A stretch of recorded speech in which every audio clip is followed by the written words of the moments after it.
Um, like some of the Impressionist painters, I think Monet, is it Monet?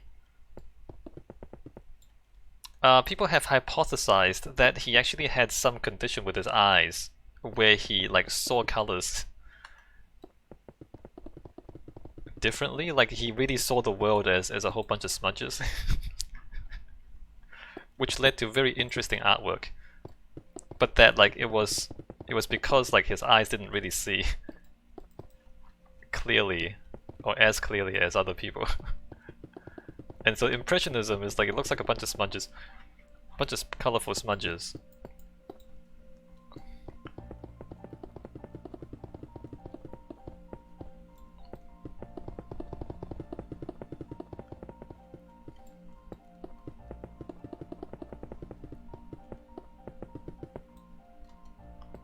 Is that true? Or maybe I remember this wrong. Hold on, let me like type in Monet before I spread. M-O-N-E-T. Yeah, M-O-N-E Monet. Like, if you look at his paintings, it's like a bunch of pastel colored smudges. And you have to wonder, like, maybe he really did see the world like that.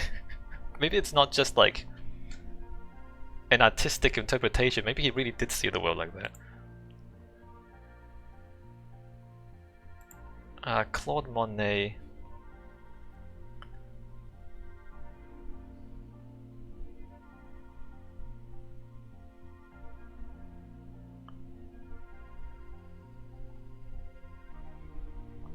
Failing sight. Last year's failing sight. Let's see.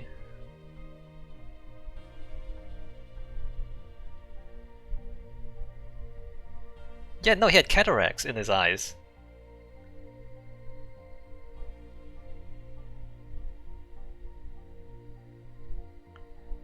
The paintings done while the cataracts affected his vision have a general reddish tone, which is characteristic of the vision of cataract victims.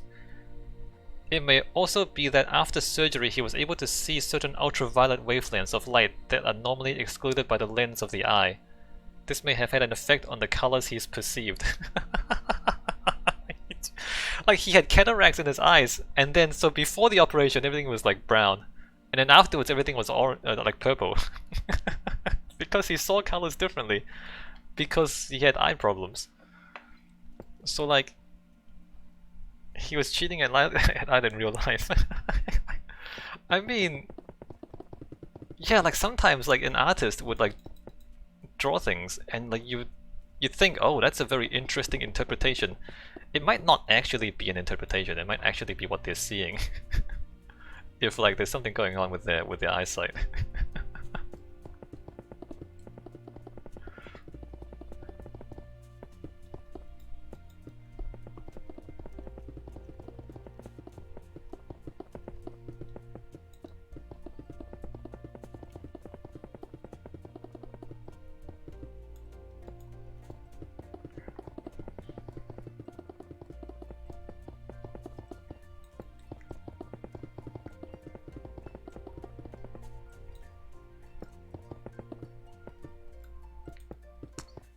And there's like, I mean,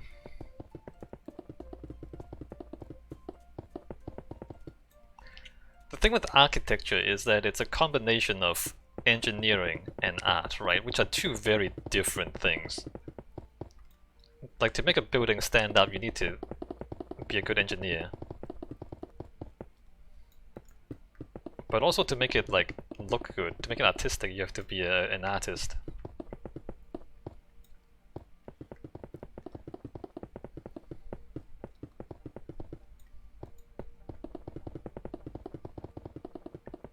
And like when you complain about buildings being too grey, maybe it's just like the training or the particular profession or the particular culture, the architectural culture of that country is just, it attracts the engineers more than the artists maybe.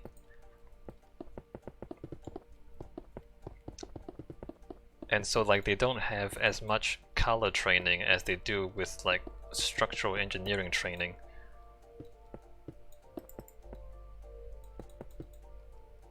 I remember in architecture school there were like two distinct types of students. There were the art students and then there were the engineering students. Wesley says that's probably the best explanation. Hmm. They were art students and they were engineering students, and like you go to school to try to learn the other part that you don't already know.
And then...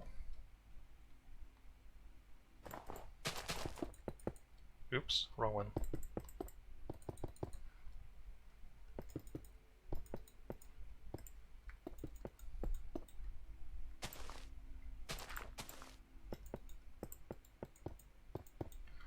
Wesley says, like I did photography. Oh wait, hold on. I think a lot of art-like classes here are also very spoon-fed. Like I did photography, and if I didn't make the picture my teachers wanted to see, I failed. That's weird. What?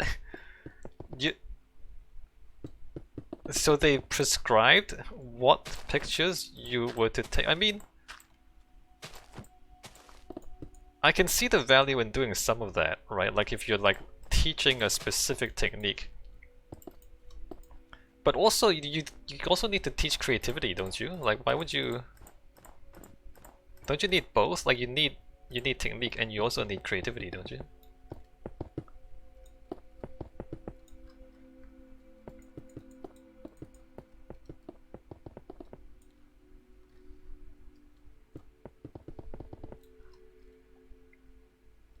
Alright, so that's the floor there. Let me finish the rest of that.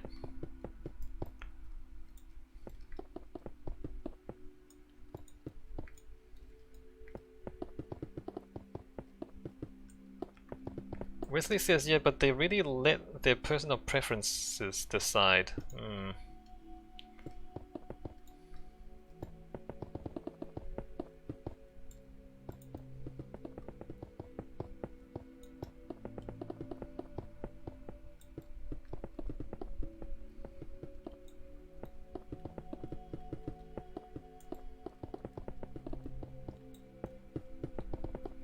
I guess, I mean, that's not... Some schools are like that. Some art schools are like that. But you know, like, those artist types... not to be, not to insult them or anything. But artist types... Not every artist is an art theorist, if that makes sense. I have come across a lot of artists who just like, they just feel their work. Which is, I mean, there's nothing wrong with that. You can like feel your way to making very beautiful things. But like, they feel it, but they can't really explain it.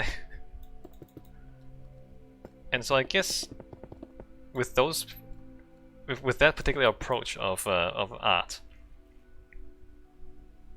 you couldn't not let your personal preference decide because you don't really know except your personal preference. Like Wesley says, art is in the eye of the beholder is true but also very broad. I mean, yeah, no. So in that sense, everyone is right. I mean that's kind of not what I'm trying to say. But yeah, I mean, yes.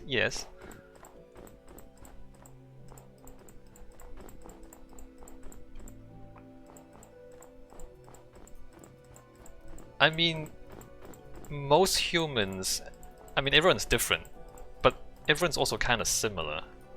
if that makes sense. Like some people have a sense, have just like a feel for what is beautiful, and their sense is accurate enough that many other people will also agree that what they find beautiful is beautiful, because humans are in some ways similar to each other, right? And if you're an artist who relies on a sense like that, then you might know what is beautiful, but not really be able to like write an essay about it to explain it, because you just feel it. I think a lot of people are like that actually. So when you say like the art teachers, they kind of just tell you what is beautiful.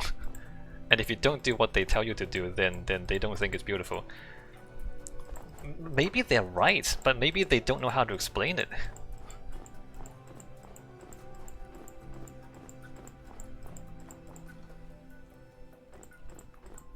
Being able to explain it is a whole different skill than from just knowing it.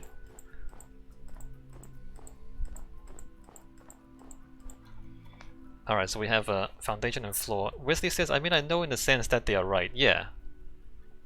Yeah, but I mean... Yeah, but when you're teaching, you should also like be able to explain why you're right. And not just be right, right?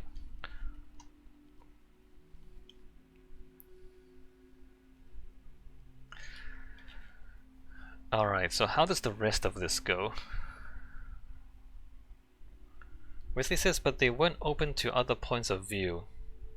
It's hard to be open to other points of view if you can't explain your own point of view, Wesley.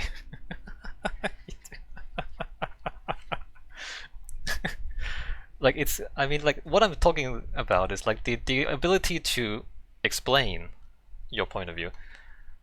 You need to be able to do that before you can be open to other points of view.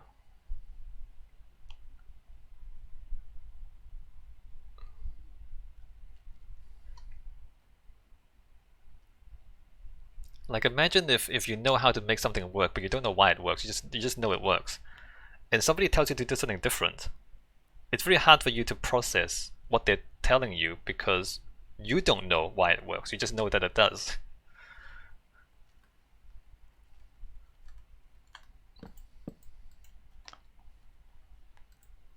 What's a good example of this?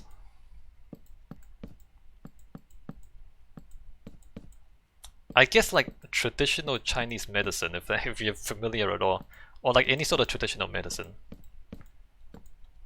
right? Like it comes from a long history of trial and error, like people just trying things out and seeing what happens, and some of it works, some of it doesn't. So traditional medicine, like people kind of know what works based on past experience, but they don't really know why it works. They don't understand the biological mechanisms or like the metabolism pathways that causes whatever effects. So they don't have a scientific understanding of medicine. They just have like a practical experience. So then when you tell them, okay, stop taking those herbs and take this pill instead. This pill is the extract of whatever was in that herb, but concentrated and better. And they don't know what that means. Like what do you mean you extracted the active ingredient out of this herb and put it into that pill?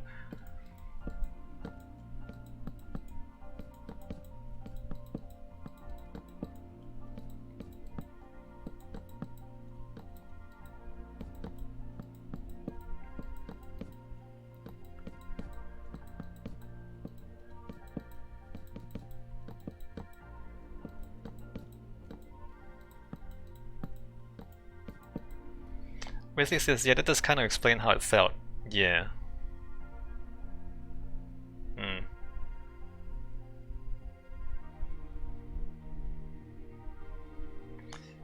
A lot of schools, well, not a lot of schools, some schools, like they select successful professionals to teach. It's like they knew what they wanted but never really could tell me. Yeah, because they don't know, they feel it. but they can't explain it. Yeah, I think that's really it. Like if you're looking for science teachers, well, actually, no, that's not really true either. Some science teachers aren't really articulate, and not really good at explaining science. It's a different skill set, right? Knowing what you're doing and being able to explain to others what you're doing is a different skill set.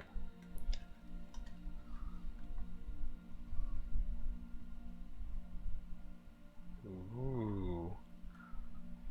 Wesley says also most assignments were very vague, which didn't help their case for not being able to explain. Yeah, I don't think they can. Like we would get a word, for example, movement. Yeah.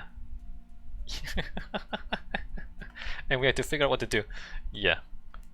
Oh, I remember those. I know about those. It's because they're... Yeah, but they... You know, when some people like see a word or they hear a word, it just evokes feelings in them. And that's enough to get them started. I don't know if you are like that. I'm not like that. For sure.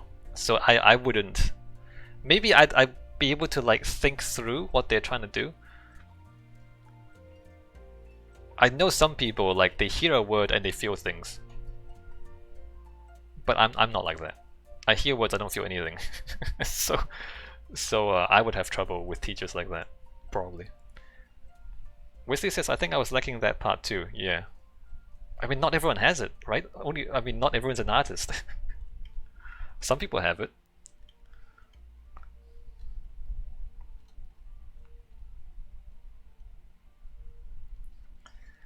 Wesley says, and my interpretations usually didn't coincide with theirs. Yeah, no. Yeah. Yeah, I've had that experience too in architecture school.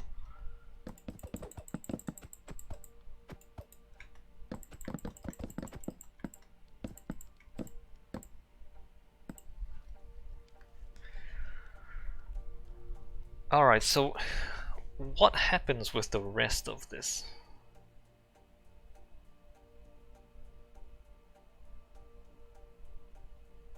Let me first of all just put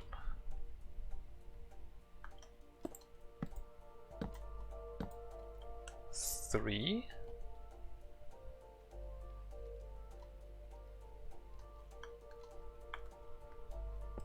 Alright, let me just like or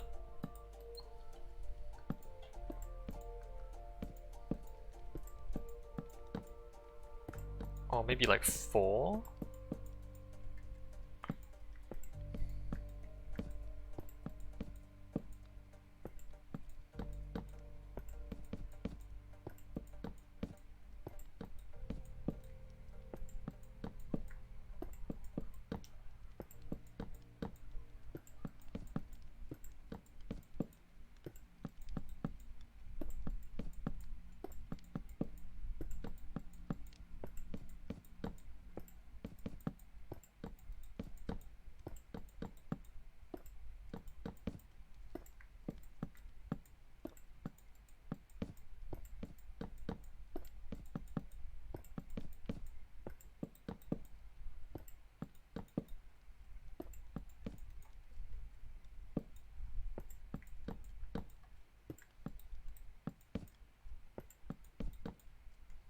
Oops.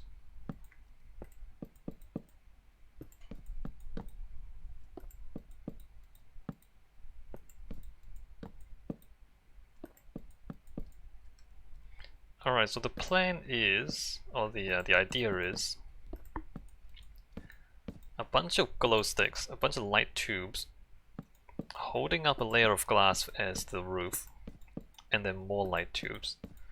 Now the question is, how tall should the light tubes be before they hit the glass?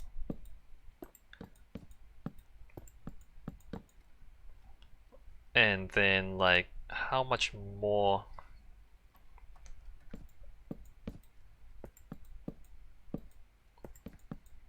before like the next layer of glass, and then how much more, so on and so forth until the top of the light tubes.